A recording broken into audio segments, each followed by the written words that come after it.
وبركاته إن الحمد لله نحمده ونستعينه ونستغفره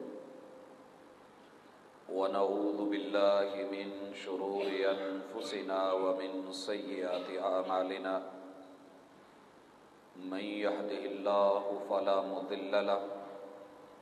ومن يضلل فلا هادي له وأشهد أن لا إله إلا الله وحده لا شريك له وأشهد أن محمدًا عبده ورسوله صلى الله عليه وسلم أما بعد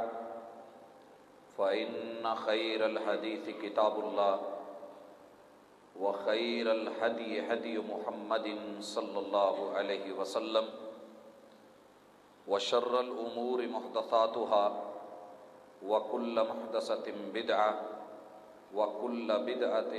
ضلالة وكل ضلالة في النار أعوذ بالله السميع العليم من الشيطان الرجيم رب اشرح لي صدري ويسر لي أمري واحلل عقدة من لساني يفقهوا قولي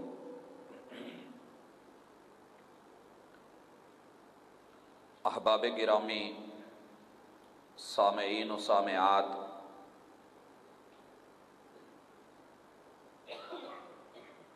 نبی مکرم علیہ الصلاۃ والسلام کی ولادت باسعادت سے پاکیزہ بچپن اور باعفت جوانی کی طرف آج ہمارا یہ قدم اٹھے گا۔ حضور کریم صلی اللہ علیہ وسلم کی زندگی کے ان مبارک لمحات کو ہم دیکھیں گے، پڑھیں گے۔ اس میں جو صحیح ہے اس کی بھی وضاحت کریں گے، جو ضعیف موضوع اور من گھڑت ہے اس کی بھی انشاءاللہ نشاندہی کریں گے، کیونکہ ہمارے محبوب علیہ الصلاۃ والسلام کی ہستی اور ذات اس بات سے مستغنی ہے کہ انہیں اپنی کسی فضیلت کے لیے ضعیف یا من گھڑت چیز کا سہارا لینا پڑے۔ ان کے فضائل کتاب و سنت سے صحت کے ساتھ اگر جو ثابت ہیں انہیں ہی بیان کر دیا جائے تو کسی اور چیز کی ضرورت رہتی ہی نہیں۔ اور اس کے ساتھ ساتھ آج ہمارے بچوں کا بچپن، ہمارے نوجوانوں کی جوانی، ان کے لیے جو ایک سبق ہے وہ دور کہ جس دور کو اللہ نے ہمارے لیے اسوہ قرار نہیں دیا۔ میرے محبوب کی زندگی کا جو حصہ ہمارے لیے اسوہ ہے، ماڈل ہے، وہ رسالت کی زندگی ہے۔ اگر آپ قرآن مجید کے الفاظ پہ غور کریں، لَقَدْ كَانَ لَكُمْ فِي رَسُولِ اللَّهِ أُسْوَةٌ حَسَنَةٌ، اللہ نے یہ نہیں کہا لَقَدْ كَانَ لَكُمْ فِي مُحَمَّدٍ أُسْوَةٌ حَسَنَةٌ کہ لوگوں ہم نے محمد صلی اللہ علیہ وسلم کی زندگی یوم اول سے اسوہ بنا دی ہے۔ یہ نہیں فرمایا لَقَدْ كَانَ لَكُمْ فِي أَحْمَدَ أُسْوَةٌ حَسَنَةٌ کہ ہم نے اپنے محبوب احمد مکی و مدنی جو ہیں ان کو آپ کے لیے اسوہ بنایا، بلکہ کہا فی رسول اللہ اسوۃ حسنہ کہ ان کی اللہ کی طرف سے جو رسالت والی زندگی ہے وہ تمہارے لیے اسوہ ہے۔ لہٰذا ان دنوں کو جب ہم پڑھیں گے تو اس اعتبار سے کہ جس شخص نے کل کو قوم کا لیڈر بننا ہوتا ہے، رہنما بننا ہوتا ہے، قوم کا قائد اور رہبر بننا ہوتا ہے، اس شخص کو اللہ رب العزت ابتدا ہی سے جس طرح حفاظتیں فرماتے ہیں، خیال رکھتے ہیں، اس کی عصمت کا تحفظ کرتے ہیں، یہ چیزیں اللہ رب العزت کی سنت بھی ہیں، اور اس چیز کو ہم انشاءاللہ آج کی ملاقات میں دیکھنے والے ہیں۔ اور پھر اس سے ہم اپنے بچپن اور اپنی جوانی جس رخ میں جا رہی ہے اس کو تھوڑا سا موڑنے کی کوشش کریں گے۔ سب سے پہلی بات، سید الکونین محمد الرسول اللہ صلی اللہ علیہ وآلہ وسلم کی نسب کی جب بات چلتی ہے، نسب کہ آپ کن لوگوں کی طرف منسوب ہیں، آپ کے آباء و اجداد کون ہیں، تو اس وقت آپ کو 3 طرح کے لوگ ملیں گے، 3 طرح کی روایات ملیں گی، اور 3 طرح کے نسب کے جو ہیں وہ مراحل ملیں گے۔ ان میں سے ایک تو وہ نسب ہے کہ جو رسول اللہ صلی اللہ علیہ وسلم سے لے کے جناب عدنان تک ہے، اور اس کو امام بخاری رحمہ اللہ نے اپنی صحیح میں نقل کی ہے، اور امت کا اس کے اوپر اجماع ہے۔ اور پھر اس کے بعد آدم علیہ السلام تلک، یا عدنان سے ابراہیم علیہ السلام تلک، اور پھر ابراہیم علیہ السلام سے آدم علیہ السلام تلک، لوگوں نے اس کو ثابت کرنے کے لیے مختلف نام جو ہیں پیش کیے۔ بھائیو، ان ناموں کا ہمارا ٹوٹل دار و مدار بنی اسرائیلی روایتوں پہ ہے اور اہل کتاب کی تحریروں پر ہے۔ ایک عالم کو، خطیب کو، داعی کو، مبلغ کو بڑا ذمہ دار ہونا چاہیے۔ نسبت عام آدمی کی ہو اور اس کی نسبت میں کوئی ایسا نام ڈال دیا جائے جو اس کا باپ دادا نہیں، تو یہ بھی اچھا نہیں ہوتا۔ لیکن جب بات امام الانبیاء کی ہے صلی اللہ علیہ وسلم، تو اس میں خصوصاً اپنی طرف سے یا اہل کتاب کی تحریروں کو اٹھا کے کہ جن کے بارے میں محدثین کا اور امت کا فیصلہ ہے کہ اگر تو وہ کتاب و سنت کے مخالف ہیں تو رد کر دی جائیں، کتاب و سنت کے موافق ہیں تو لے لی جائیں گی، اور اگر مخالف بھی نہیں، موافق بھی نہیں، پتہ نہیں کیا ہے، تو پھر لا نصدقہ ولا نکذبہ، ہم تصدیق بھی نہیں کریں گے، تکذیب بھی نہیں کریں گے، ان کو ان کے حال پہ رہنے دیں گے، اور ان کا بیان آگے چلانا اور اس سے جو ہے داد لینا یہ مناسب نہیں ہوگا۔ تو رسول اللہ صلی اللہ علیہ وسلم کا جو اتفاق کے ساتھ نسب ہے اور بخاری میں موجود ہے، میں احباب کے سامنے وہ رکھ دیتا ہوں۔ آپ علیہ الصلاۃ والسلام کے ایک دادا جو ہے، داداؤں میں اوپر جا کے عدنان ہے، یہ ان کو اللہ نے بیٹا دیا معد، اور ان کا بیٹا آگے نزار تھا۔ میں اوپر سے نیچے آ رہا ہوں، نزار سے آگے مزر، اور ان کا بیٹا الیاس، الیاس کا بیٹا مدرکہ، اور ان کا بیٹا خزیمہ ہے۔ اس خزیمہ کی اولاد میں سے کنانہ،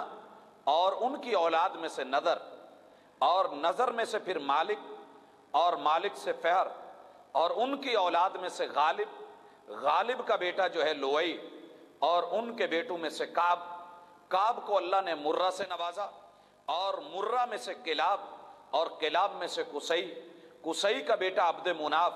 اور عبد مناف کا بیٹا ہاشم، اور ہاشم کو اللہ نے بیٹا دیا عبد المطلب، عبد المطلب کے بیٹوں میں سے عبداللہ، اور عبداللہ کے جو ہیں ان میں سے اللہ نے محمد الرسول اللہ صلی اللہ علیہ وسلم کو پیدا فرمایا۔ یہ آپ کا نسب اس قدر متفق ہے۔ باقی اول سے لے کے آخر تلک اللہ رب العزت کا پاکیزہ نسب نامے کا اہتمام کرنا اور کائنات میں سے اطہر ترین لوگوں کا چناؤ کرنا، یہ ایک حقیقی عمل ہے۔ اس چیز کا رد رسول اللہ صلی اللہ علیہ وسلم کا بہت بڑا مخالف ابو سفیان نامی سردار جب ہرقل عیسائی کے دربار میں کھڑا تھا، اور اس شاہ روم کے دربار میں کھڑا ہو کے اس نے پوچھا تھا کہ اس کا، جس نے دعویٰ کیا ہے نبوت کا، آپ لوگوں میں اس کا نسب کیسا ہے، اس کے آباء و اجداد کے بارے میں، خاندان کے بارے میں آپ لوگوں کی کیا رائے ہے؟ تو وہ انکار نہیں کر سکا تھا، بلکہ بولا ہوا فی نذو نسب، کہ وہ شخص ہمارے اندر بڑے کمال کا نسب رکھتا ہے، اس کے آباء و اجداد کی ہسٹری جو ہے وہ انتہائی خوبصورت ہے اور بہت ہی پیاری ہے، یہ بخاری کے اندر موجود ہے۔ تو اس سے پتہ یہ چلا، جو ہمیں سبق مل رہا ہے، کہ اللہ نے آپ کا اچھے اس نسب کا اہتمام کیوں کیا۔ عرب لوگوں کی عادت تھی، بات ہی اس کی سنتے تھے کہ جو با نسب ہوتا تھا، خاندانی ہوتا تھا، اچھے اور بڑے قبیلے کا ہوتا تھا، لوگ اس کو پریفر بھی کرتے تھے، اہمیت بھی دیتے تھے، توجہ بھی دیتے تھے، کان بھی دھرتے تھے اور بات بھی سنتے تھے۔ تو اللہ نے انتخاب ہی ایسا چنا، ایسا فرمایا اور ایسی لڑی سے لیا کہ جس کا انکار مخالف بھی نہ کر سکے۔ اور اسی طرح یہاں سے میں جو بات احباب کو سمجھانا چاہتا ہوں، اس سے پتہ یہ چلتا ہے کہ اللہ نے ان کا انتخاب عرب میں سے کیا ہے۔ رومی امید لگا کے بیٹھے تھے، فارس والے امید لگا کے بیٹھے تھے، مدینے کے یہودی انتظار میں تھے، بڑے بڑے خاندانی لوگ اس وقت تھے کہ ہمیں ہمارے اندر سے اللہ نبی چنے گا، اہل کتاب اپنے اندر سے امید، لیکن رب نے اگر انتخاب کیا تو کسی وجہ سے کیا ہے اور عرب میں سے کیا ہے، عرب میں سے۔ تو عرب میں سے آپ کا انتخاب کرنا یہ ہمارا حق بنتا ہے اور ذمہ داری ہے ہماری کہ ہم عرب سے محبت کریں، اہل عرب سے محبت کریں۔ باقی رہ گیا کہ اگر کسی شخص سے انفرادی کوئی غلطی ہوتی ہے، کوتاہی ہوتی ہے، تو ہم فوراً ایک جملہ بول دیتے ہیں کہ عربی ہوتے ہی ایسے ہیں، عرب لوگ ہوتے ہی ایسے ہیں، یہ عرب کی عیاشی ہے۔ نہیں میرے بھائی، یہ افراد کی بات ہوگی۔ عرب کو تو اللہ نے بڑی عزت سے نوازا ہے کہ جب ان میں سے امام الانبیاء کا انتخاب کر لیا ہے، لہٰذا عرب سے، عربی زبان سے جو ہماری کتاب کی زبان اور ہمارے محبوب کی زبان ہے، اس سے ہم محبت رکھیں گے، پیار رکھیں گے، اس کے اوپر کوئی دھبا نہیں آنے دیں گے۔ اگر کوئی انفرادی کسی شخص کا معاملہ ہے تو ہم اسے شخصی معاملہ بولیں گے۔ اس کے بعد رسول کریم علیہ الصلاۃ والسلام کی ولادت اور آپ کا پیارا سا بچپن۔ آپ دنیا میں جب آنکھ کھولتے ہیں، نام کی باری آتی ہے۔ نام کے بارے میں دو مشہور روایات کہ رسول اکرم صلی اللہ علیہ وسلم کا نام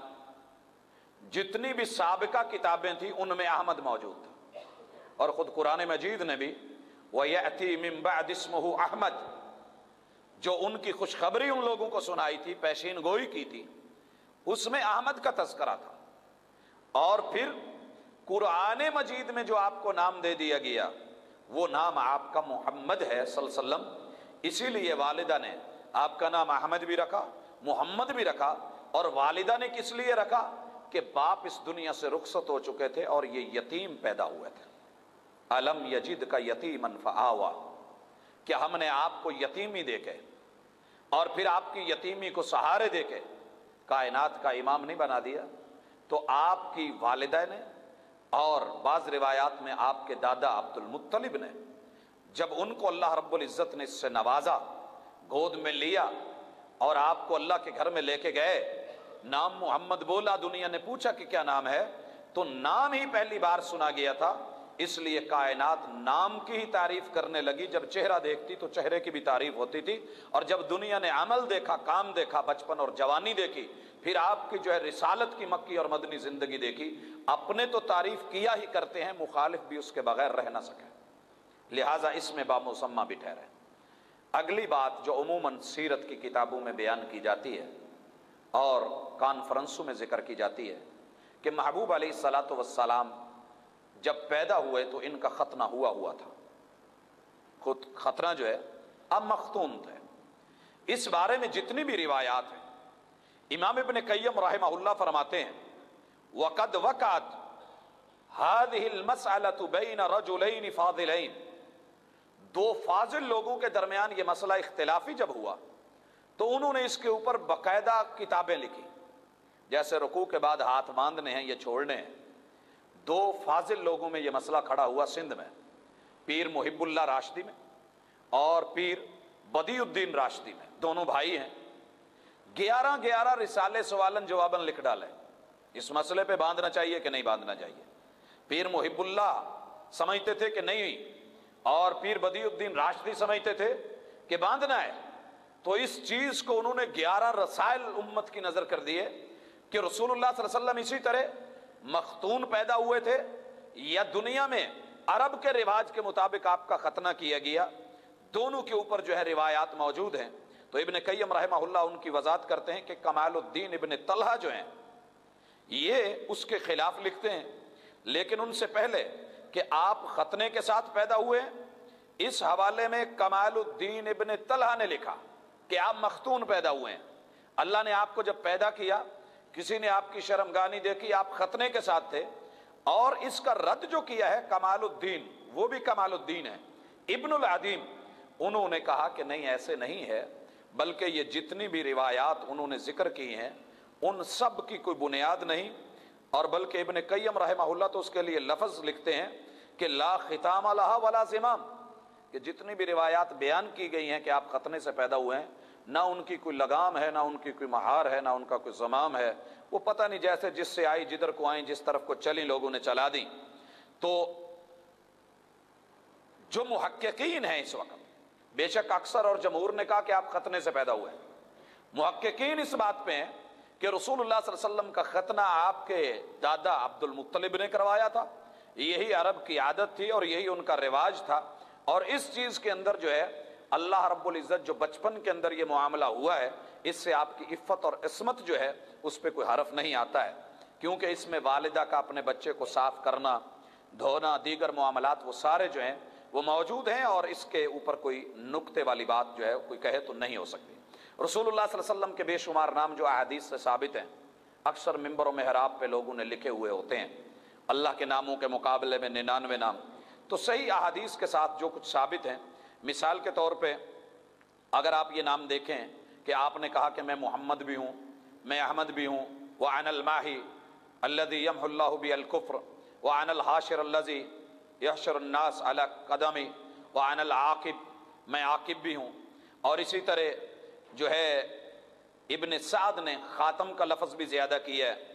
اور عاقب کا معنی راوی نے امام زہری نے کہا ہے کہ الذی لیس بعدہ النبی، جس کے بعد کوئی نبی نہیں آئے گا، اور ترمذی میں بھی آپ کے کچھ نام، اور اسی طرح صحیح مسلم میں بھی موجود ہیں، تو جو صحیح اسماء ہیں آپ کے اوصاف وہ صحیح ہیں اور موجود ہیں۔ آپ کی کنیت ابو القاسم تھی، ابو القاسم، اور یہ قاسم رسول اللہ صلی اللہ علیہ وسلم کے بڑے بڑے بیٹے تھے، ابو القاسم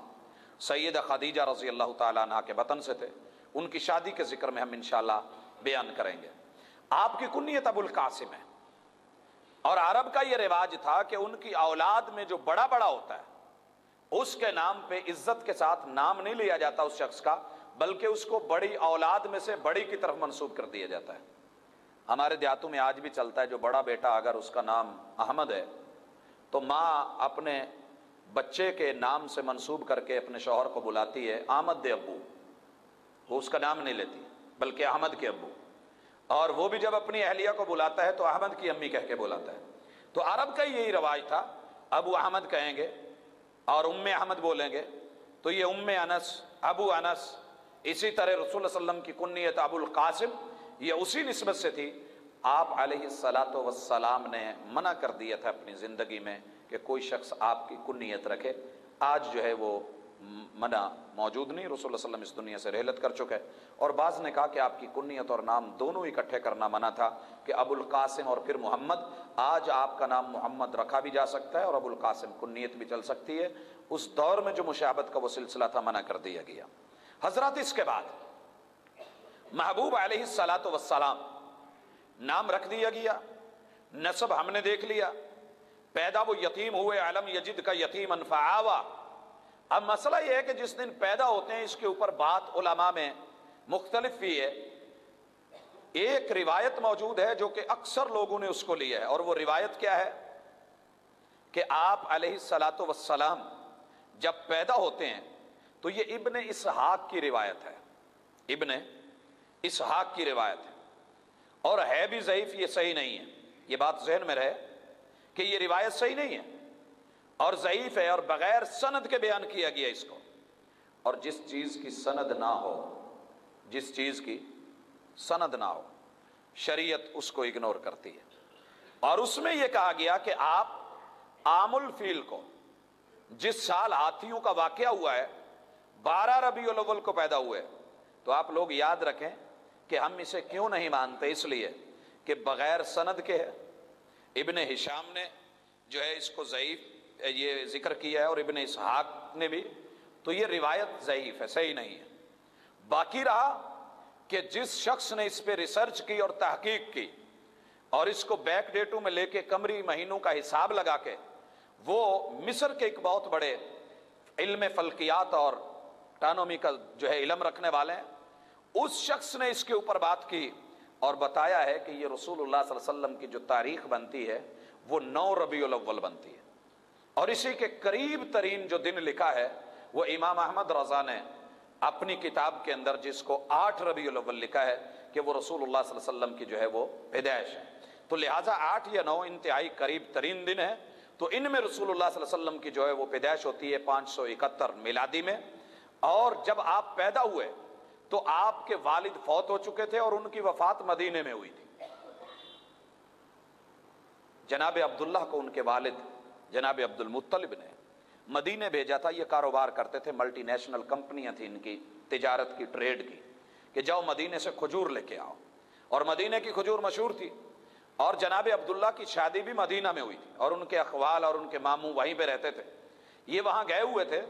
تو دار نابغہ میں ان کو دفن کیا گیا، اور یہ عتبہ کا جو دوسرا گھر تھا اور دار نابغہ کے بالکل یہ بائیں طرف، وہاں ان کو دفن کیا گیا، اور ان کی جو ہے یہ 25 سنہ تقریباً 25 سال کے تھے جب فوت ہوتے ہیں۔ اسی طرح والدہ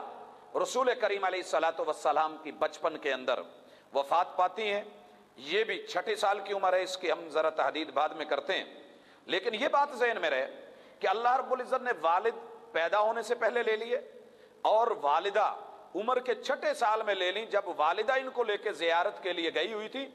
زیارت کر لی، قبر پہ گئیں، ماموں کو مل لیا، جب واپس پہ مقام ابوا پہ پہنچے تو وہاں رسول کریم علیہ الصلوۃ والسلام کی والدہ بھی سفر کے اندر آپ کو صحرا، یتیمی کے صحرا میں چھوڑ گئیں، اور یہاں سے ام ایمن جو ہیں آپ کو سیدہ واپس لے کر کے مکہ آتی ہیں۔ یہ ساری چیزیں کیا تھیں؟ دادا جی ملے، تھوڑی دیر کے بعد رخصت ہو گئے، پھر چچا عبد المطلب آئے، یہ بھی جوانی کے ان جو ہے ساتھ یہ بھی جاتے رہے۔ مقصد کیا تھا؟ بتانا یہ تھا کہ لوگوں، دنیا میں کل کو کوئی انگلی مت اٹھائے، کوئی ابطال مت کرے کہ ماں باپ چونکہ پیچھے سے رئیس خاندان کے تھے، سردار چلے آ رہے تھے، تو انہوں نے اپنے بچے کی گھٹی میں رکھ دیا، تربیت کر دی کہ بیٹا بڑا ہو کے نبوت کا دعویٰ کرنا تاکہ تیرے خاندان کو مزید شرف مل جائے۔ اللہ تعالیٰ نے باپ بھی سر پہ نہیں رہنے دیا، ماں بھی سر پہ نہیں رہنے دی، یہ چیزیں ابتدا سے لے لی۔ اور دوسرا جو دنیا کو پیغام دینا تھا کہ لوگوں، میرے فیصلے اپنے ہوتے ہیں، میں کسی کا بڑا پن دیکھ کے، مال دولت دیکھ کے، دنیا سمجھتی ہے دنیا میں ترقی وہ کرتا ہے جو معاشی طور پہ مضبوط ہوتا ہے، جو مالی طور پہ قوی ہوتا ہے، اور جس کے پاس دنیا کے سارے خزانے ہوتے ہیں اور بڑی بڑی اس کو سپورٹس ہوتی ہیں، بڑی سپورٹ اس کو ملتی ہے، اور ان چیزوں میں متحرک ہو کے آگے وہ نکلتا ہے۔ اللہ نے کہا نہیں، ہم یتیموں کو لے کر کے بھی امام الانبیاء بنانے پہ قادر ہیں۔ اور یتیموں کے تذکرے، یتیموں کو کون آج مرا تو کل بھول گئے، آج مرا کل کون یاد کرتا ہے؟ ابھی جمعے سے پہلے مجھے ایک پینفل میسج آیا، اور عنوان بھی یہ تھا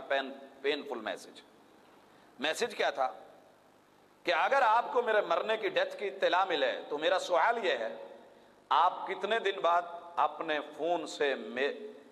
فون کی میموری سے میرے نمبر کو ڈیلیٹ کریں گے؟ ہے تو سوچنے والی بات کہ دنیا مجھے کتنا یاد رکھتی ہے، یہ پتہ چل جائے گا جو ہی نمبر سامنے آئے گا، مر گیا جی ڈیلیٹ کر دو۔ یہ دنیا ہے، یہ دنیا ہے۔ لیکن ساری دنیا مل کے دنیا کے یتیموں کو ڈیلیٹ کرتی چلی آئی۔ بڑے بڑے ماں باپ والے، جن کے ماں باپ بعد میں مرے، وہ پہلے مر گئے، دنیا میں نام کمایا، آج ان کا نام نہیں ہے، لیکن یتیم مکہ کو آج ساری دنیا جانتی ہے۔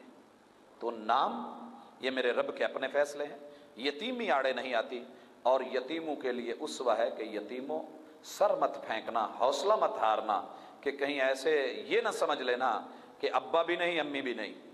ان کے سروں پہ دست شفقت ہے، ماں باپ کے سہارے اور حوصلے ہیں، وہ ان کو پلاٹ دے کے چلے گئے، اتنی زمین دے کے چلے گئے۔ ہمارا بھی کوئی باپ ہوتا، ہمارے لیے بھی کچھ کیا ہوتا۔ گھبرانا نہیں ہے۔ اگر ایک گنا محبت جس کو دنیا میں اتار کے اربوں خربوں انسانوں میں بانٹ کے تھوڑی سی محبت ماں اور باپ کے حصے میں آئی، اس سے 99 گنا زیادہ مہربان عرش پہ بھی موجود ہے۔ لہٰذا یہ سبق دینے کے بعد ہم آگے بڑھتے ہیں۔ آپ کی ولادت کے وقت کچھ واقعات بڑے زور شور سے بیان کیے جاتے ہیں، ان کی وضاحت بھی کر دیں۔ جو صحیح واقعہ ہے رسول کریم علیہ الصلوۃ والسلام کی زندگی کے اندر ہمیں ملتا ہے، امام احمد نے مسند کے اندر اس کو ذکر کیا، مسند احمد بن حنبل میں، حسن اسناد ہے اس کی، اور اس میں یہ لفظ ہیں انا دعوت ابی ابراہیم، میں اپنے باپ ابراہیم کی دعا بن کے آیا ہوں، اور انا دعوت ابی ابراہیم، جو میرے والد ابراہیم کی دعوت تھی وہی میری دعوت بھی ہے، اور جو انہوں نے دعا مانگی تھی، جو اس میں کہا تھا، میں وہ کرنے کے لیے آیا ہوں، اور اس کے ساتھ وبشرا عیسیٰ، اور عیسیٰ علیہ السلام نے جو میری بشارت دی تھی میں وہ بشارت بن کے آیا ہوں، رعت امی حین حملت بی کأن نورا خرج منها اضاءت له قصور بصرى من ارض الشام، کہ جب میں حمل میں تھا تو میری والدہ نے یہ بات دیکھی خواب میں، کأن، یہاں لفظ جو ہے صحیح حدیث میں یاد رکھیے گا، کأن نورا، گویا کہ ایک نور تھا وہ پھیلا، اور اس سے شام کے علاقے بصرہ کے جو محلات ہیں وہ روشن ہو گئے تھے۔ یہاں تک اتنا واقعہ صحیح ہے، اور یہ خواب کا واقعہ ہے، اور خواب آنا برا نہیں ہے، لیکن کوئی اس کو کہے کہ جناب ایسے جینون ہوا تھا اور یہ سارا کچھ، تو پھر وہ شخص عربی کو نہیں سمجھتا، صحیح حدیث کو نہیں سمجھتا، اور اس کا پھر ذوق ذرا پھیکا سا ہے، ذوق کو سمجھ۔ اس کے بعد جو واقعات صحیح نہیں ہیں مگر پورے مرچ مسالے سے لگا کے رسول اللہ صلی اللہ علیہ وسلم پہ بہتان لگایا جاتا ہے اور ان کے ذمے ہی ایک بات لگائی جاتی ہے، اس سے اوائڈ کیجئے گا۔ میں تھوڑے سے ذکر کر دوں مثال کے طور پہ، یہ مشہور واقعہ کہ جب آپ پیدا ہوئے سقطت 14 شرفۃ من ایوان کسرا، کہ جو کسرا کا ایوان تھا اس کے 14 کنگرے گر گئے تھے، جھوٹا واقعہ ہے، من گھڑت ہے۔ اسی طرح جو مجوسیوں کی آتش کدے میں آگ جل رہی تھی، خمدت، وہ بجھ گئی، جھوٹا واقعہ ہے۔ وغاست بحیرۃ ساوا، ساوا بحیرہ جو تھا سمندر، یہ اسی وقت خشک ہو گیا تھا جب محمد رسول اللہ صلی اللہ علیہ وسلم پیدا ہوئے، ثابت نہیں ہے۔ وانہدمت المعابد التي كانت حولها، اور اس کے ارد گرد جتنے کلیسے تھے وہ سارے کے سارے منہدم ہو کے زمیں بوس ہو گئے تھے۔ اس کی بھی کوئی حقیقت نہیں ہے، یہ حدیث، اس کے بارے میں امام ابن کثیر رحمہ اللہ فرماتے ہیں اما هذا الحدیث فلا اصل له، اس حدیث کی کوئی بنیاد، کوئی اصل نہیں ہے، من کتب الاسلام المعودہ، اہل اسلام کے پاس جو مستند کتابیں ہیں ان میں سے، ولم ارہ باسناد اصلا، میں نے اس کو کسی سند کے ساتھ آج تک نہیں دیکھا۔ تو لہٰذا یہ اس طرح کے واقعات۔ اس کے بعد ہم بڑھتے ہیں کہ رسول اکرم صلی اللہ علیہ وسلم کو اس آپ کی رضاعت، آپ کو لینا اور قبیلہ بنی سعد میں جانا، وہاں آپ کا بچپن گزارنا، اس کے اوپر اگر آپ کوئی صحیح حدیث ڈھونڈے تو نہیں ملے گی، کوئی بھی صحیح حدیث جو ہے کہ آپ علیہ الصلوۃ والسلام باقاعدگی، جو سارا ایک سین باندھا جاتا ہے بڑے خوبصورت منظم طریقے سے، دائیوں کو مکے میں بھیجا جاتا ہے۔ یہ طائف کا ایک علاقہ ہے، اس کے قریب یہ بستی کے لوگ، یہ بنی سعد والے رہتے تھے، تو وہاں سے باقاعدہ دائیوں کو لایا جانا، ان کی اونٹنی کو کمزور دکھانا، ان سب کو بچے دلا دینا، ان کو کوئی نہ ملنا، پھر یتیم مکہ کو جھولی میں ڈالنا، اور اس کے بعد جتنا ہم نے رنگ اور مسالہ لگایا، اور اس کے اوپر پھر جو ہماری نظمیں اور ماشاءاللہ بڑی ہی دلدادہ اور پسندیدہ ہماری ہیں، اور اس میں اونٹنی کو دوڑانا اور پھر سب سے آگے کر دینا۔ بہرحال اللہ بہتر جانتا ہے، ہمیں بھی کسی صحیح روایت سے یہ چیز نہیں ملی، اور اگر ہوتی تو یقیناً بیان کرتے۔ بہرحال جو صحیح ملتا ہے، اس کے اندر جو ہے وہ چیز ملتی ہے، وہ اتنا ہے، اور اس میں خصوصاً حلیمہ کا نام لانا بھی، کہ حلیمہ نامی عورت نے، کوئی صحیح حدیث اس کی صراحت نہیں کر رہی ہے۔ زیادہ سے زیادہ یہ ہے کہ بنو سعد قبیلے کی کسی عورت نے آپ صلی اللہ علیہ وسلم کو دودھ پلایا تھا، اور دودھ پلانے والیوں میں بعض روایات میں 7 کا نام، بعض میں جو ہے 10 کا نام ہے، جن کے اندر آپ کی والدہ محترمہ بھی ہیں، جن کے اندر یہ بنی سعد قبیلے کی ایک عورت بھی ہیں،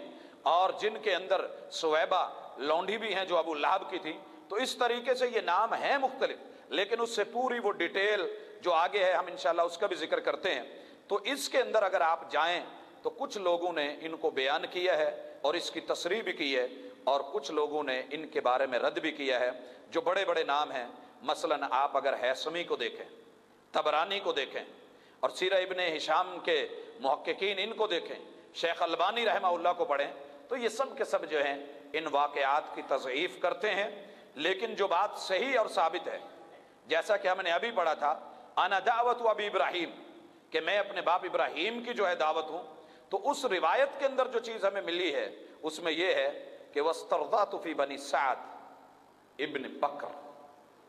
کہ میں نے بنی سعد کے قبیلے کے اندر ایک خاتون سے جو ہے رضاعت لی تھی اور اس کا دودھ پیا تھا۔ تو بھائیو جتنا مل جائے اتنا لے لینا چاہیے، صحیح، باقی اس کی جو تفاصیل ہے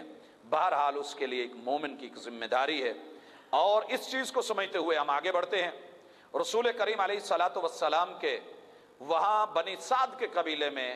سیدہ حلیمہ کا نام لے کے ان کے گاؤں میں رسول اللہ صلی اللہ علیہ وسلم کے حوالے سے جو چیزیں بیان کی جاتی ہیں وہ بھی ذرا سننے کے قابل ہیں اور صحیح نہیں ہے۔ وہ واقعہ جو کہ ابن ہشام نے بیان کیا ہے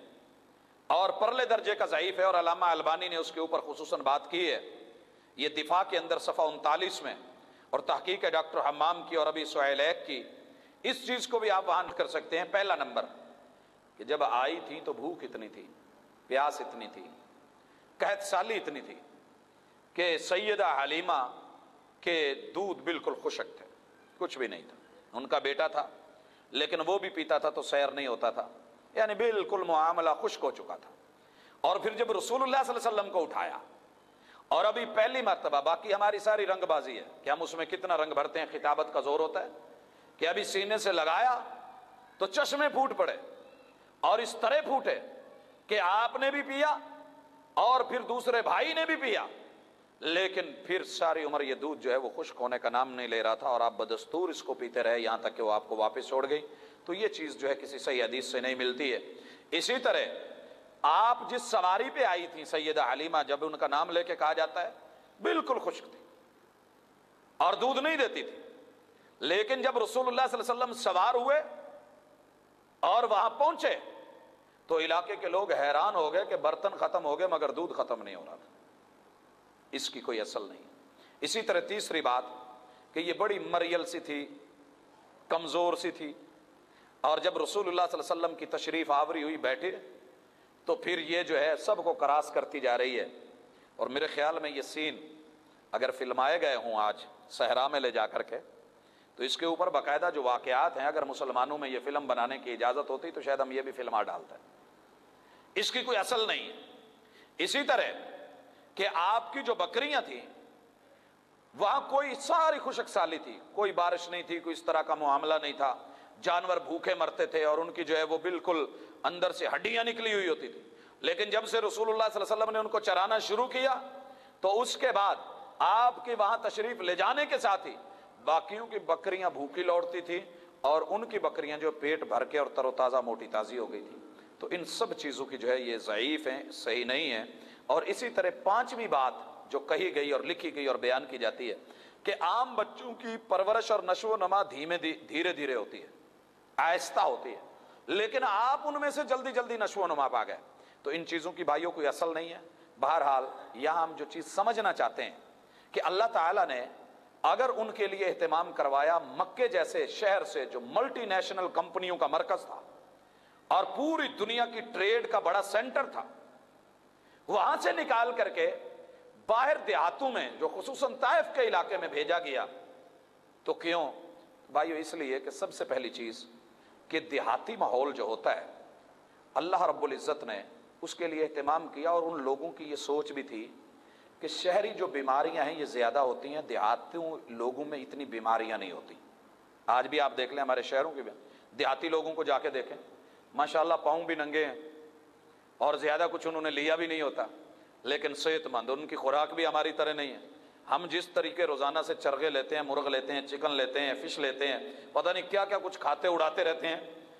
ان لوگوں میں یہ چیز نہیں ہوتی۔ روٹی ہے، دودھ ہے، لسی ہے، لیکن الحمدللہ آپ کبھی پنجے میں پنجہ ڈال کے دیکھیں، پتہ چل جائے گا، دیکھنے میں مریل اور نحیف سا ہوگا، اور ہمارے شہر کے ماشاءاللہ جھارے کی شکل کا اور موٹے تازے انسان کی بھی انگلیاں جو پیچھے کو کڑا کے مار رہی ہوتی ہیں۔ تو بہرحال ایک فضا ہے، کھلی آب و ہوا ہے، ایک طبی ماحول ہے اللہ نے دیا، اور اس لیے بھی کہ جسم کی نشو و نما جو دیہاتی ماحول میں طبی تازی آب و ہوا میں ہے وہ نہیں، اور یہ لوگ وہ کرتے تھے۔ اور اسی طرح تربیت یہ کی گئی پہلے دن سے، ان لوگوں کی عادت تھی عرب کی کہ بچوں کو کہا کرتے تھے، ایک ہے بول کے کہنا، اکثر آپ نے دیکھا ہوگا ماں جب بازار جانے لگتی ہے شاپنگ کرنے، اٹھا بھی نہیں سکتی، 4 آپریشن ہو چکے ہیں، کمزور ہے، باپ بھی بیچارہ کمزور ہے، وہ کہتا ہے اسے گھر میں رہنے دے، وہ رہتا نہیں ہے، پیچھے سے برقع پکڑ، چادر پکڑ، دوپٹہ پکڑ، چیخ چیخ کے رو رو کے برا حال کر دیتا ہے۔ لیکن آپ کبھی دیہاتوں میں چلیں، آئے ہم کو سین دکھاتے ہیں، بچے کھیل رہے ہیں، کوئی پرواہ نہیں، ماں کہاں جا رہی ہے کہاں جا رہی ہے کوئی فکر نہیں، وہ اپنے کھیل میں لگا ہوا، اپنے کام میں لگا ہوا ہے، کوئی کھیتوں میں ہے، کوئی جانوروں کو چرا رہا ہے، کوئی کچھ کر رہا ہے۔ تو گویا کے والدین، والد تو پہلے ہی یتیم، وہ موجود نہیں تھے، اور والدہ اللہ ان قریب لینے والے ہیں، تو لہٰذا وہ چیز پہلے دن سے ہی استغنا میں ڈال دی کہ اعتماد کرنا ہے اپنے آپ کے اوپر، کہ یتیمی کو جو ہے وہ یہ عارضی سہاروں کی ضرورت نہیں، ان قدموں پہ کھڑے ہو کے کل کو دنیا میں انقلاب بھی لانا ہے۔ اور یہ چیز ہم دیکھتے ہیں الحمدللہ ملی۔ اور اسی طرح دادیاں، چاچیاں، پھوپھیاں، یہ رشتے، ان کا پیار بسا اوقات اضافی اوور، جسے میں کہتا ہوں، مثلا پتہ ہوتا ہے غلطی کی ہے، لیکن اگر ماں نے بچے کو ڈانٹا تو دادی فضول میں خواہ دل سے مخالف ہو، تکلیف بھی ہو رہی ہو، لیکن اوور ہو کر کے اس کو روک دیتی ہے، نہیں نہیں اسے کچھ نہیں کہو۔ تو یہ چیز بچوں کے اندر جو چیز لاتی ہے وہ والدین سمجھتے ہیں کہ کیا کیا مسائل کھڑے ہوتے ہیں۔ بہرحال الحمدللہ یہ ساری چیزیں ہوئیں۔ اور اسی طرح سب سے بڑی چیز کہ عرب کی پیور گفتگو جو عربی لب و لہجہ تھا، اس چیز کو لینا، ہمارے شہروں میں آ کر کے بہت ساری چینج آ جاتی ہے، لفظ بدل جاتے ہیں، جملے بدل جاتے ہیں، حروف بدل جاتے ہیں۔ پیور پنجابی ملے گی تو آج بھی دیہاتوں میں ملے گی، ہم نے ماشاءاللہ جو کچھ بیچ میں داخل کیا ہوا ہے ہمارے سامنے ہے، تو یہ ساری چیزیں الحمدللہ وہاں پہ ہوئیں۔ ہاں ایک چیز جو اس موقع پہ ملتی ہے اور عموماً لوگ اس کو بیان کرتے ہیں بڑی تفصیل کے ساتھ، وہ رسول اللہ صلی اللہ علیہ وسلم کا سینے کا آپریشن ہے، جسے شق صدر ہم کہتے ہیں۔ اس واقعے کو بھی بڑے مرچ مسالے کے ساتھ بیان کیا جاتا ہے، اور خصوصاً روایت ابی نعیم عند ابن کثیر جو ہے، وقت نہیں کہ میں اس کی ساری تفصیلات لکھوں، باقاعدہ اس کے اندر جو وہ وزن کرنے والی اور ساری وہ روایات ہیں، اس میں جو صحیح ترین نص کے ساتھ مسلم میں واقعہ موجود ہے وہ یہ ہے کہ آپ اپنے بچوں کے ساتھ وہاں کھیل رہے تھے۔ اس کے برعکس جو واقعہ ابھی نعیم کی روایت میں ابن کثیر رحمہ اللہ کے پاس ہے، وہ یہ ہے کہ میں اور میرا رضائی بھائی ہم بکریاں چرا رہے تھے، تو کھانے کا مسئلہ تھا، میں نے اسے گھر بھیج دیا، اور وہ لینے گیا تو پیچھے کچھ لوگ آئے، انہوں نے مجھے پکڑا اور لٹا لیا۔ 2 پرندے تھے سفید قسم کے، نسر کی طرح لگتے تھے، یہ جو شاہین ہے، انہوں نے مجھے پکڑ کے لٹا لیا، مجھے سیدھا تھا، پھر میرے سینے کو چیرا، میرے دل کو نکالا، اس کو چیرا، 2 اس میں سے سیاہ سیاہ مادے تھے وہ نکال دیے، پھر انہوں نے ٹھنڈے پانی سے میرے پیٹ کو دھویا، پھر دل کو دھویا، اور پھر میرے اس کے اندر جو ہے سکون ڈال دیا، وہاں پہ نبوت کی مہر لگا دی، پھر اس کی باقاعدہ سلائی کر دی، اور پھر کہنے لگے کہ ذرا تول کے دیکھو۔ تولا گیا، یہاں تک کہ جو ہے مجھے 1000 آدمی کے ساتھ، وہ 1000 آدمی میرے اوپر تھے اور میں نیچے تھا، مجھے ڈر تھا کہ کہیں میرے اوپر گر نہ پڑے۔ دوسرا بولا کہ پوری امت کو بلا کے تول دیا جائے تو ان کا وزن پھر بھی زیادہ ہے۔ یہ وہ واقعات ہیں جن کو سن کے ہم اش کر اٹھتے ہیں، ہمارے جذبات کنٹرول میں نہیں ہوتے۔ حضرات صحیح مسلم کے اندر جو بات ہے ذرا وہ بھی سنیے۔ وَهُوَ يَلْعَبُ مَعَ غِلْمَانٍ، آپ بچوں کے ساتھ کھیل رہے تھے، فَأَخَذَهُ فَصَرَهُ فَشَكَّ عَنْ قَلْبِهِ، آئے کون تھے؟ أَتَاهُ جبریل، جبریل علیہ السلام آئے تھے۔ یہاں کوئی 2 پرندے اس طرح کی چیز نہیں، جبریل علیہ السلام آئے، آپ کھیل رہے تھے بچوں کے ساتھ، پکڑا، آپ کے سینہ مبارک کو جو ہے وہ کٹ لگایا، فاستخرج القلب، دل کو نکالا، فاستخرج منہ علقہ، وہاں سے ایک لوتھڑا سا تھا وہ نکالا، فقال ھذا حظ الشیطان منک، یہ وہ چیز تھی جو ہم نے غلط سمتھی نکال دی ہے، ہم میں سے نہیں نکلی، ہمارے اندر موجود ہے۔ وَنَفْسٍ وَمَا سَوَّاهَا فَأَلْهَمَهَا فُجُورَهَا وَتَقْوَاهَا، بری چیزیں بھی لیتی ہے، اچھی بھی لیتی ہے، لیکن محمد رسول اللہ صلی اللہ علیہ وسلم آسمان سے صرف وہی، رب کے اچھے میسج، اچھی بات۔ وَمَا يَنطِقُ عَنِ الْهَوَىٰ إِنْ هُوَ إِلَّا وَحْيٌ يُوحَىٰ، ان کا نیٹ ورک صرف آسمانی اور رب والا تھا، رحمان والا تھا۔ یہ پہلا آپریشن جو دنیا نے دیکھا اور موجود ہے پایا گیا۔ ثُمَّ غَسَلَهُ فِي طَسْتٍ مِّن ذَهَبٍ بِمَاءِ زَمْزَمَ، پھر اس کو زمزم کے ساتھ جو ایک طست میں لا کے رکھا گیا اور اس چنگیر میں بعد میں اس کو دھویا گیا۔ ثُمَّ عَادَهُ فِي مَكَانِهِ، پھر اس کی جو ہے پلانٹیشن اسی جگہ پہ کر دی گئی جہاں پہ تھا۔ وَجَاءَ الْغِلْمَانُ يَسْعَوْنَ إِلَىٰ أُمِّهِ، ان کی رضائی والدہ کی طرف بچے بھاگتے گئے، أَنَّ مُحَمَّدًا قَدْ قُتِلَ، اور کہنے لگے کہ محمد صلی اللہ علیہ وسلم کو کسی نے مار دیا ہے، قتل کر دیا ہے۔ اور پھر فَاسْتَقْبَلُوهُ وَهُوَ مُنْتَكِئُ اللَّوْنِ، جب آپ آئے تو آپ کا رنگ اڑا ہوا تھا، اور اس کے سینے میں حضرت انس کہتے تھے کہ میں آپ کے سینے میں اس آپریشن کے بعد جو سلائی کی گئی تھی ان کے نشان خود دیکھا کرتا تھا۔ تو یہ جو صحیح ہے، جو ثابت ہے۔ باقی اس واقعے کو لے کر کے ماشاءاللہ ہمارے کچھ احباب نے، اچھا یہ واقعہ 2 سال کی عمر میں تھا یا 4 سال میں، اس کے اوپر روایات پیش کی جاتی ہیں، ان دونوں میں سے کچھ صحیح ہمیں نہیں ملی ہے، لیکن جو قرینے قیاس ہے واللہ تعالی عالم، اور ساتھ میں ابن کثیر الواقع کو اگر 2 منٹ کے لیے صحیح مان لیا جائے تو 2 سال کا بچہ بکریاں چرایا نہیں کرتا، 4 سال کی عمر میں عموماً ہو جاتا ہے کہ بچہ جو ہے بڑھتا ہے، نکلتا ہے، تو اس چیز سے جو ہمیں سمجھ آتی ہے۔ لیکن منکرین حدیث نے، مستشرقین نے اور عقل کے غلاموں نے یہاں انکار کیا کہ ایسا نہیں ہو سکتا ہے۔ میرے بھائی آج اگر کوئی ڈاکٹر جراثیم کے بارے میں بتائے تو ٹھیک ہے، مان لیتے ہیں، وہ نظر نہیں آتا دوربین میں، ہم نے نہیں دیکھا ہوتا، ہم اس کا نام بھی مان لیتے ہیں۔ ہم جو ہے عام صابن چھوڑ کے لائف بوائے سے اور 5 کو نہ چھوڑنے والا، اس کو ہم خرید لیتے ہیں، مہنگا لے لیتے ہیں، کیوں؟ کسی نے کہا، خبر دی ہے میڈیا میں۔ لیکن کائنات کا سب سے سچا میڈیا محمد رسول اللہ صلی اللہ علیہ وسلم کا میڈیا، وہ جو خبر دیتے ہیں اور صحیح ملتی ہے اس کے بارے میں ان کی زبان پہ اعتبار نہیں ہے۔ ہم بیکٹیریز کو مان لیتے ہیں جن کے بارے میں شاید ہمارے آباء و اجداد میں بھی سے کسی نے نہ دیکھا ہو، کسی غیر مسلم نے کہا ہم نے مان لیا، ٹھیک ہے جی ہوگا، تو بھائیو لیکن جب یہ بات آتی ہے تو ماننے کو تیار نہیں ہوتے۔ اگر آج کا کوئی انسان آپریشن کر کے دکھا دے، بائی پاس کر کے دکھا دے،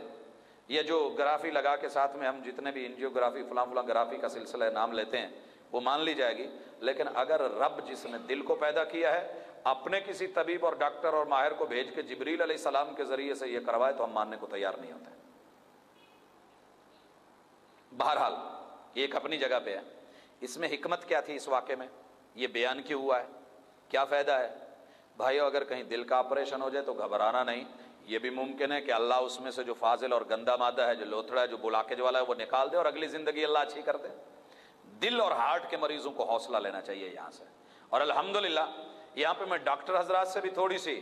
معذرت کے ساتھ یہ بات کروں گا، ویسے تو الحمدللہ ہم نے ڈاکٹر کے جتنے دل دیکھے ہیں، دلوں والے ڈاکٹر دیکھے ہیں، صاحب دل ہوتے ہیں، صاحب ایمان ہوتے ہیں،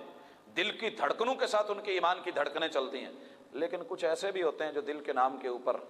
جو کچھ کرتے ہیں وہ بھی ہے۔ تو یہ معاملہ بہرحال حساس ہے، سیریس ہے، لوگوں کے دلوں کے ساتھ ہے، تو اس کے اوپر کائنڈلی کچھ نہ کچھ جو ہے ہاتھ نرم رکھیں اور اللہ تعالیٰ جو ہے ہماری مدد فرمائے۔ لیکن یہاں جو چیز ہے رسول اللہ صلی اللہ علیہ وسلم کے ساتھ لوگوں کو بتانا مقصود تھا کہ لوگوں یہ چیز جو بچپن میں ایک نوٹ کی گئی ہے، دیکھی گئی ہے، لوگوں نے اس کو اپنی آنکھوں سے دیکھا ہے، تو ہم نے جس کی حفاظتیں کرنی ہوتی ہیں اس کے لیے باقاعدہ پہلے سے اہتمام شروع کر دی ہے، اور پھر اللہ تعالیٰ نے وحی کے لیے جو ان کی تیاری کی ہے وہ ہمارے سامنے ہے۔ حضرات اس کے بعد آپ کو واپس کر دیا گیا،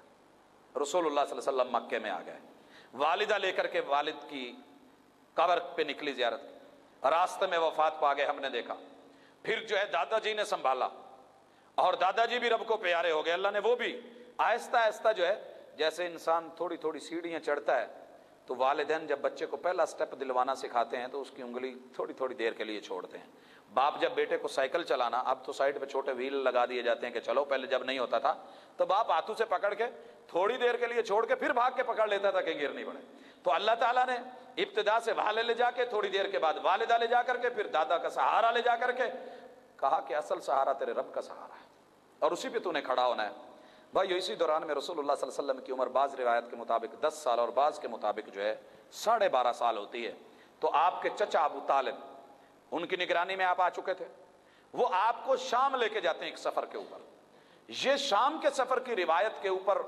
علماء کا بڑا لمبا چوڑا رد ہے، آج اتنا ٹائم نہیں کہ میں بیان کروں، لیکن اس کے اوپر کہ یہ واقعہ صحیح نہیں ہے، لیکن علامہ البانی اور ان جیسے دیگر محققین کی رائے یہ ہے کہ یہ واقعہ صحیح ہے۔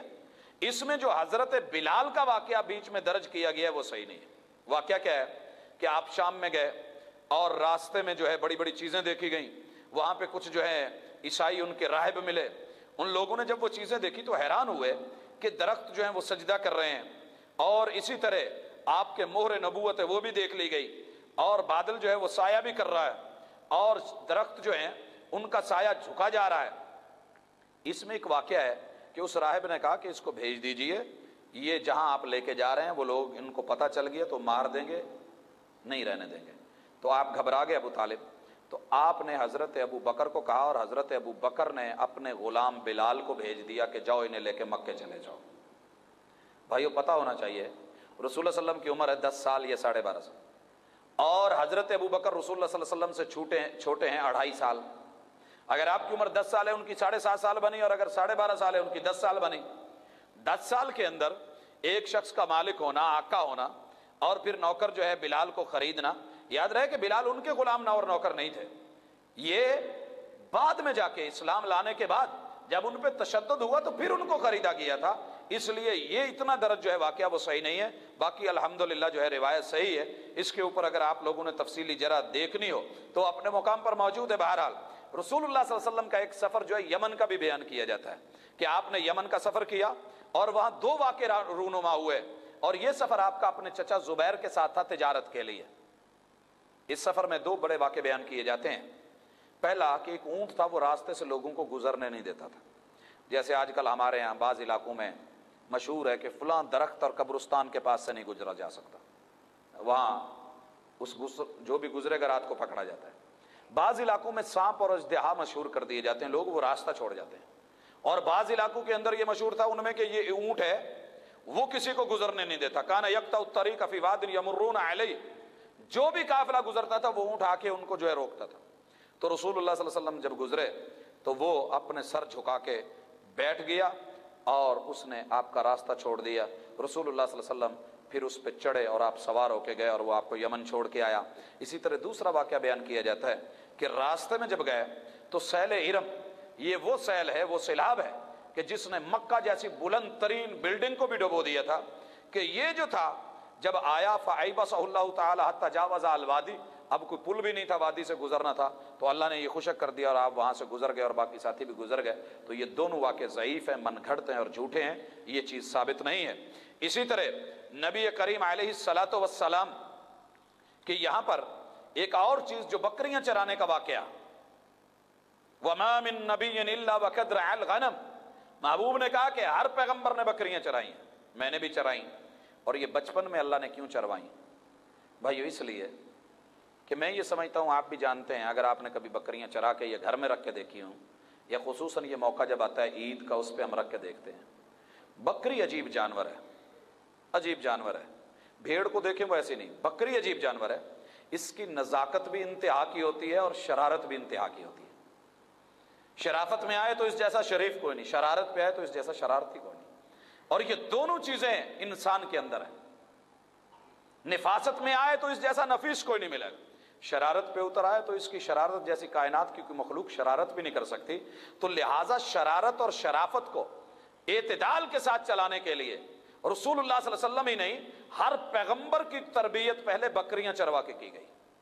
اور اگر نہیں یقین آتا تو کبھی چرا کر کے دیکھ لیجئے، دنیا کے مشکل کام آپ بھول جائیں گے کہ بکریوں کو چرانا اور سنبھالنا کتنا آسان اور کتنا مشکل ہے۔ تو یہ کام رسول اللہ صلی اللہ علیہ وسلم سے، اور یہ بھی بتایا گیا کہ لوگوں یہ کام بابرکت ہے، نبیوں کا پیشہ ہے، اور اس میں کوئی شرم والی بات نہیں ہے، اور اللہ نے اس میں جو برکت رکھی ہے وہ اپنی جگہ پر ہے۔ بہرحال یہ ساری چیزیں چلنے کے ساتھ ساتھ ہم رسول اللہ صلی اللہ علیہ وسلم کی بچپن اور جوانی کے معاملے میں دیکھتے ہیں۔ اسی طرح میرے رب نے جو رسول اللہ صلی اللہ علیہ وسلم کی حفاظتیں کی ہیں آپ کے بچپن میں، وہ بھی ہم نے دیکھا۔ آپ کی جوانی کی دہلیز پہ قدم رکھتے ہیں۔ ایک واقعہ ہوا کہ بیت اللہ کو تعمیر کیا جا رہا تھا اور بچے جو ہے اینٹیں اور گارا لے کر کے جا رہے تھے، رسول کریم علیہ الصلوۃ والسلام بھی موجود تھے۔ آپ کے چچا عباس نے کہا کہ آپ کی یہ جو چادر اور دھوتی ہے یہ نیچے کی ہے، تو آپ اس کو ایسے کریں، اوپر کر کے باندھ لیں۔ آج بھی اگر آپ دیہاتوں میں جائیں، جاٹ لوگوں نے، کسان لوگوں نے جو دھوتی جب پانی نکا کھولنے لگتے ہیں، تھلو دھوتی چوک کے یہاں پہ باندھ لیتے ہیں، اور پھر جب وہ کہیں لے کے کر رہے ہوتے ہیں انہیں کوئی پتہ نہیں ہوتا، بے پرواہ ہوتے ہیں کہ پیچھے سے کیا دکھ رہا ہے کیا نہیں دکھ رہا ہے۔ بہرحال انہوں نے اپنی دھوتی کو بچانا ہوتا ہے، عزت جاتی ہے تو جائے کوئی بات۔ تو ایسی بے فکری محمد کریم علیہ الصلوۃ والسلام کی زندگی میں نہیں تھی۔ ہوا ایسے، چچا نے کہا، آپ نے چچا کا کہنا مانا، ازار اوپر اٹھایا، لیکن جو ہی اٹھا رسول کریم علیہ الصلوۃ والسلام سقط مغشیا علیہ، گرے اور نیچے، یہ بخاری کی حدیث ہے، اور رسول اللہ صلی اللہ علیہ وسلم کا سطر جو ہے وہ پھر کوئی دیکھ نہیں سکا ہے۔ یہ نبی کریم علیہ الصلوۃ والسلام کی زندگی کے اندر بچپن میں اللہ تعالیٰ نے ان کی کس طرح سے حفاظت کی ہے ہمارے سامنے ہے۔ اسی طرح یہ ایک واقعہ بیان کیا جاتا ہے کہ آپ جو ہے بچوں کے ساتھ یہ پتھر نقل کر رہے تھے، چھوٹے تھے، اور ہوا کیا کہ کسی بچے نے جو ہے آپ کا وہ ازار پکڑ کے کھینچ دیا اور آپ علیہ الصلوۃ والسلام اس طرح ننگے ہو گئے تھے۔ تو یہ واقعہ جو ہے صحیح نہیں ہے، ثابت نہیں ہے۔ ابن اسحاق نے سند کے بغیر اس کو ذکر کیا ہے، لہٰذا میں اس کی ضرورت نہیں ہے۔ اسی طرح عرب کے جو نوجوان تھے ان کی عادت تھی کہ راتوں کو محفل جماتے اور بیٹھ کے قصہ گوئی کرتے تھے. آج بھی آپ دیکھیں جو ینگ لوگ ہیں، راتوں کو باہر نکلنا، خاص مقامات پہ جانا، یاروں دوستوں میں بیٹھنا، محفلیں سجانا، باتیں بنانا سنانا، تو رسول اکرم صلی اللہ علیہ وآلہ وسلم کے ساتھ ایسا کوئی معاملہ الحمدللہ نہیں ہوا ہے. اور علماء اہل علم جو ہیں اس بارے میں جو خبر ہے اس کے اوپر بہرحال بات تو کافی سارے لوگوں نے کی ہے کہ یہ بات صحیح ہے کہ نہیں ہے، آپ کرتے تھے. اور ایک واقعہ بھی ہے کہ آپ اس سلسلے میں گئے، تو بہرحال جو تفصیل ہے کہ اللہ تعالیٰ نے اگر ہوا بھی کبھی تو حفاظت فرمائی ہے. اسی طرح آپ نے اپنے قوم کی مخالفت کی جو غلط کام کرتے تھے. ہوتا کیا تھا کہ اصل کام یہ تھا کہ حج کرتے ہوئے پہلے جا کے وقوف کیا جائے عرفات میں. آج بھی حاجی عرفات میں، لیکن مکے والے رسول اللہ صلی اللہ علیہ وسلم کے خاندان کے جو لوگ تھے یہ مزدلفے سے واپس آ جاتے تھے، کہتے تھے کہ ہمیں عرفات میں جانے کی ضرورت نہیں، وہ عام لوگوں کے لیے، ہم یہیں سے واپس لوٹیں گے. تو رسول اللہ صلی اللہ علیہ وسلم جب ان کے ساتھ گئے ہیں اپنی جوانی میں، تو آپ آگے عرفات بھی گئے، قوم کی مخالفت کی اپنوں کی، جو اس بات کی دلیل تھی کہ پیغمبر علیہ الصلوۃ والسلام کو ابھی نبوت نہیں ملی ہے، لیکن اللہ کی طرف سے ان کی حفاظتیں تھیں کہ جو صحیح ہے ان مقامات پہ اللہ تعالیٰ نے ان کو پہنچایا ہے اور سلسلہ آگے بڑھایا ہے. اسی طرح اگر روایات کو دیکھتے ہیں تو ہمیں پتہ چلتا ہے کہ رسول اللہ صلی اللہ علیہ وسلم نے اپنی زندگی میں جب ماں باپ کو بچے دیکھتے ہیں سجدہ کرتے تو لوگ سجدہ کرتے ہیں. جو لوگ بچوں کو لے کے جاتے ہیں وہ اپنے بچوں کو دیکھتے ہیں دربار پہ وہ قبر کو استلام کر رہے ہوتے ہیں تو بچے بھی ساتھ کرتے ہیں. اور جب ماں باپ ماتھا ٹیکتے ہیں تو بچے بھی ٹیک دیتے ہیں، وہ تو نکال ہوتے ہیں. لیکن محمد الرسول اللہ صلی اللہ علیہ وسلم نے مستلم صنما قط، آپ نے کبھی کسی بت کو ہاتھ لگا کے یوں استلام نہیں کیا. بے شک اس کے اندر اساف نامی نائلہ نامی بت تھا، لات اور عزا کی لوگ قسم اٹھاتے تھے، آپ نے کبھی قسم نہیں اٹھائی ہے. اور اس طرح ایک واقعہ ہے کہ قریش جو تھے ہر سال عید پہ جانور ذبح کرتے تھے سن میں بوانا کے پاس، آپ علیہ الصلوۃ اور اعتکاف کرتے تھے، آپ نے اس کی مخالفت بھی کی لیکن واقعہ جو صحیح سند سے ثابت نہیں ہے. اسی طرح آپ کی جوانی میں ایک جنگ ہوئی ہے حرب الفجار، بڑی لمبی جنگ تھی. اس کے اندر مشہور یہ ہے کہ رسول اکرم صلی اللہ علیہ وسلم کہتے ہیں کہ کنت انبل علی عمامی، میں اپنے چچاؤں کو اس میں تیر پکڑاتا تھا. یہ بھی ضعیف واقعہ ہے، صحیح نہیں ہے. علی فرض المعال ثابت ہو بھی تو جو چیز ملتی ہے کہ آپ نے خاندانی جنگوں میں حصہ نہیں لیا. زیادہ سے زیادہ کیا ہے کہ اس میں آگے شجاع ہو کے بہادر بن کے جوانوں کی طرح آگے حصہ نہیں لیا، زیادہ سے زیادہ تیر، لیکن وہ روایت ثابت نہیں ہے تو ہمیں اس پہ لمبی بات کرنے کی ضرورت نہیں. اسی طرح آپ کی جوانی میں جو آپ کی عظمت کو چار چاند لگا گیا اور عفت دے گیا وہ حلف الفضول کا واقعہ ہے کہ مکے کے اندر ایک شخص آیا، زبیدہ قبیلے سے تھا، زبیدی تھا، وہ زبیدہ قبیلے سے تعلق رکھتا تھا. اس نے مال بیچا، مکے والوں نے خرید کے اس کو حق نہیں دیا. وہ پہاڑی پہ چڑھا اور اس نے آواز لگائی اور نبی کریم علیہ الصلوۃ والسلام خاندان میں سے جناب زبیر جو ہیں آگے بڑھے اور اس کو ساتھ دیا، اس کا مال پیسہ اس کو دیا اور مل کر کے بیٹھ کے وعدہ اور عہد کیا کہ جو بھی مظلوم آئے گا اس مظلوم کی مکہ والے مدد کریں گے. اور بھائیو میں یہ سمجھتا ہوں آج ہم کہتے ہیں نا کہ پاکستان میں ماحول نہیں ہے، بیرونی کمپنی آ کے یہاں کام کیسے کریں، تجارت کیسے کریں. جہاں فراڈ ہو، جہاں دھوکہ ہو، جہاں ملاوٹ ہو، جہاں ظلم ہو، جہاں زیادتی ہو، وہاں تاجر لوگ نہیں چلا کرتے، تجارتیں نہیں چلا کرتی. مکہ چونکہ سینٹر تھا اس وقت کی ملٹی نیشنل کمپنیوں کا اور یہاں سے جو ہے تجارت رخ لیتی تھی. رحلۃ الشتاء والصیف رب کا قرآن کہتا ہے سردی اور گرمیوں کے اندر جو ہے تجارت چلتی رہتی تھی. اور اس کے بڑے چار سردار رسول اللہ صلی اللہ علیہ وسلم کے چار جو ہے داداؤں میں سے بڑے وہ یہ کام کرتے تھے اور اس کی نگرانی کرتے تھے. تو ان لوگوں نے اپنے علاقے کو اس طرح سے بالکل سیف کر لیا کہ کوئی بھی شخص کسی بھی تاجر کے ساتھ زیادتی کرے اور ہمارے علاقے کی شہرت خراب ہو، یہ نہیں ہونے دیا جائے گا. اور رسول اللہ صلی اللہ علیہ وسلم اس میں شریک ہوا اور آپ نے کہا تھا کہ اس طرح کا اگر کوئی اور بھی واقعہ ہوا اور مجھے اس کے لیے بلایا جائے تو میں اس میں بھی شریک ہوں گا. اس کے ساتھ رسول اللہ صلی اللہ علیہ وسلم اپنی جوانی میں کسی ٹھیلے پہ، کسی گلی میں، کسی لڑکی، یہ کی ایسا معاملہ جو جوانی میں کرتا ہے، کرتے نہیں دیکھے گئے. سیدہ خدیجہ نے رسول اللہ صلی اللہ علیہ وسلم کی جب امانت اور اس چیز کو سنا تو اپنا مال دولت دے کر کے بھیجا. اور یاد رہے کہ اس مال دولت کو بھیجنے کے ساتھ تجارت کے دوران جو چیزیں دیکھی گئیں، ساتھ میں ان کی بہن بھی تھی اور دیگر ان کا غلام بھی تھا. جب وہ واقعہ دیکھا تو آ کے بہن کو بتایا کہ بڑے بڑے لوگوں نے ڈیمانڈ کی، میرے ساتھ تقاضے کیے، ادھار دینا تھا، لیکن اس شخص نے کہا کہ نہیں مجھے شرم آتی ہے، تو آپ پیغام کیوں نہیں بھیجتی؟ سیدہ خدیجہ رضی اللہ تعالیٰ عنہ نے کہا کہ آپ اپنے میرے والد سے میرے بارے میں رشتہ پوچھیں. تو رسول کریم علیہ السلام یاد رہے یہاں میرے پیغمبر کو جو ہے الزام دیا گیا ہے کہ یہ دولت کا رسیہ تھا، پجاری تھا، اسی لیے تو اس وقت کی ایک بوڑھی عورت کو چنا کہ مجھے مال کی دولت کا سہارا مل جائے. حاشا وکلا، ایسی بات نہیں تھی. تجارت کر کے وہ گھر کی گواہی ہے کہ جب آئے تو سب کچھ لوٹا دیا تھا. اب کیا ہوا؟ اور یہ خاتون تھی بھی کیسی, اور کچھ لوگوں نے یہاں بھی الزام دیا ہے کہ تھی بوڑھی لیکن تھی بڑی حسینہ جمیلہ, اس لیے یہ فریفتہ ہو گئے تھے. بھائیو ایسی بات بھی نہیں ہے. یاد رہنا چاہیے کہ سیدہ خدیجہ کے پہلے شوہر کا نام جو ہے بعض روایت کے مطابق ابو حالہ ہے, اور بعض روایت کے مطابق عتیق بن عائز ہے. اور یہ عتیق المائز المخزومی جو ہے, ان سے ایک بیٹی تھی, اور پھر ابو حالہ سے شادی ہوئی,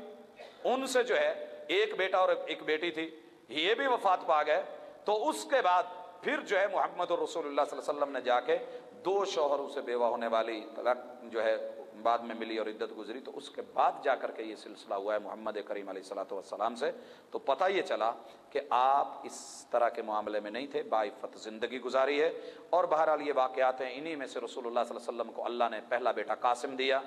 اور پھر اللہ تعالیٰ نے بیٹیوں سے نوازا, جن میں زینب ہے, ام کلثوم ہے, ام رقیہ ہے, اور سیدہ فاطمہ ہے. اور آپ کا بیٹا عبداللہ جو کہ نبوت کے بعد پیدا ہوا ہے, اس کا نام عبداللہ بھی تھا, اور ان کو طیب طاہر بھی کہتے ہیں. بعض لوگوں نے یہ بھی سمجھا کہ طیب اور طاہر آپ کے الگ سے بیٹے ہیں, ایسے نہیں ہے. ان کے بطن سے 2 بیٹے, اور جناب ابراہیم علیہ السلام سیدہ ماریہ قبطیہ کے بطن سے تھے. یہ رسول اللہ علیہ وسلم کی اولاد تھی. اسی دوران میں عمر کے جب 35ویں سال میں میرے محبوب کی جوانی داخل ہوتی ہے, تو مکہ میں ایک بہت عظیم واقعہ ہوا کہ بیت اللہ کو گرا کے نئے سرے سے تعمیر کیا جا رہا تھا. بڑے بڑے مسائل کھڑے ہوئے, قبیلوں کی جنگ چھڑ گئی کہ کون ہے جو حجر اسود کو رکھے گا. واقعہ آپ نے سنا. تو اس موقع پہ بھی فیصلہ یہ ہوا کہ لڑیے نہیں, کل صبح جو شخص آتا ہے پہلے اس کے ہاتھ میں فیصلہ دے دیجئے, جو کرے وہ ٹھیک ہے. محمد کریم علیہ الصلوۃ والسلام کو دنیا نے دیکھا کہ وہاں پہ ہے, اور آپ نے انتہائی خوبصورتی کے ساتھ چادر تھما کے پتھر ان چاروں سے اٹھوا کے اس کو رکھا اور اپنی جگہ پہ جڑ دیا. اور الحمدللہ یہ معاملہ پھر اسی طرح ہم دیکھتے ہیں کہ 35 سے لے کے آگے تلک رسول اللہ صلی اللہ علیہ وسلم غار حرا کی طرف جبل نور میں جا کر کے تنہائی کے اندر جو ہے تہنس کے ساتھ جو ہے وہ اللہ کی قربت حاصل کرتے ہیں. اللہ تعالیٰ نے جو ایک لائن چڑھانا تھا اس پہ چڑھایا ہے. یہاں سے ہمارے احباب جو چلے کاٹ کے کہتے ہیں کہ یہ سلسلہ ہے بھائیو, وہ نبوت تھی, وہ میرے رب کے فیصلے تھے. یہاں اپنی طرف سے چلا کاٹ کے بعد میں انسان کہے کہ مجھے یہ مل گیا, مجھے وہ مل گیا, تو بہرحال اس کو محتاط ہونا چاہیے. انسانوں کو 2 نمبری نہیں, دھوکہ نہیں, ان کو حقیقت چاہیے. بہرحال یہ میرے رسول اللہ صلی اللہ علیہ وسلم کی بچپن, یہ جوانی تھی. اس کے اوپر میں اختصار سے دوبارہ احباب کو ایک مرتبہ جو لیٹ آئے ہیں یہ بات سامنے رکھ دوں کہ لوگوں 17 محرم بروز اتوار کو واقعہ فیل پیش آیا ہے. اس کے 50 دن بعد 9 ربیع الاول کو بروز سوموار کو آپ کی ولادت ہوئی ہے. والد مکرم رحلت سے پہلے رخصت پا چکے, اور علم یجد کا یتیمن فآویٰ نے یہ اشارے دے دیے ہیں. ولادت کے وقت والدہ نے نور دیکھا, یہ ایک خواب کی شکل تھی. شام کے محلات جو ہیں وہ روشن ہوئے. عبداللہ کی آنکھوں میں نور دیکھ کے ایک عورت کی طرف لپکنا, یہ واقعہ میں نے جان بوجھ کے چھوڑا, میری زبان زیب نہیں دے رہی تھی. کچھ علماء بیان کرتے ہیں, اللہ معاف کرے, کہ جب رسول اللہ صلی اللہ علیہ وسلم پیدا ہونے والے نہیں تھے, ابھی حضرت عبداللہ جو ہیں ان کے ماتھے پہ ایک نور نظر آیا. کسے نظر آیا؟ مکے کی ایک آوارہ طوائف کو.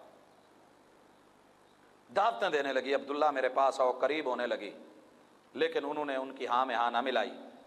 اگلے دن اسے ملے اور پوچھنے لگے کہ ہاں کیا بات تھی, آپ کل جو تھی بڑی فریفتہ ہو رہی تھی. اس نے ماتھے کی طرف دیکھا, کہنے لگی جو تھا نا تیرے پاس وہ اب ہے نہیں ہے, جا جا. آپ سمجھ گئے ہوں گے معاذ اللہ کیا ہے, کہ وہ چیز جو تھی اس طریقے سے رسول اللہ صلی اللہ علیہ وسلم کو آغاز دلوانا تھا. انتہائی موضوع من گھڑت, اور میرے محبوب جو ہیں پاکیزہ ہیں اس طرح کی, ان کا بچپن بھی پاکیزہ, ان کی ولادت بھی پاکیزہ, ولادت سے پہلے کا معاملہ اور والد کی پشت میں ان کا رہنا بھی پاکیزہ ہے. اور حاشا وکلا وہ اس طرح کے واقعات کی ان کو ضرورت نہیں ہے. اسی طرح یہ واقعہ کنت نبیا وآدم بین الماء والطین, کہ مجھے اللہ نے بنا دیا تھا یا میں نبی تھا اور آدم کا بھی گارہ بنا ہوا تھا, تو یہ بھی موضوع اور من گھڑت واقعہ ہے. اور یہ واقعہ بیان کرنا آپ کی ولادت میں کہ آدم علیہ السلام نے جب توبہ کی تو عرش پہ آپ کا نام لکھا ہوا تھا تو واسطہ ڈالا, یہ بھی باطل واقعہ ہے. ایوان کسرا کے 14 کنگرے گر گئے, صحیح نہیں ہے. مجوس کا آتش کدہ ٹھنڈا ہو گیا, ثابت نہیں ہے. بحیرہ ساوا خشک ہو گیا, بحیرہ ساوا کے تمام گرجے جو ہیں منہدم ہو گئے. بہقی کی روایت سے پیش کیا جاتا ہے تو ضعیف ہے. ولادت کے بعد عبداللہ بن, آپ کے دادا عبد المطلب آپ کو بیت اللہ لے گئے, آپ کا نام احمد اور محمد رکھا. اور ابو لہب جو ہے اس کے بارے میں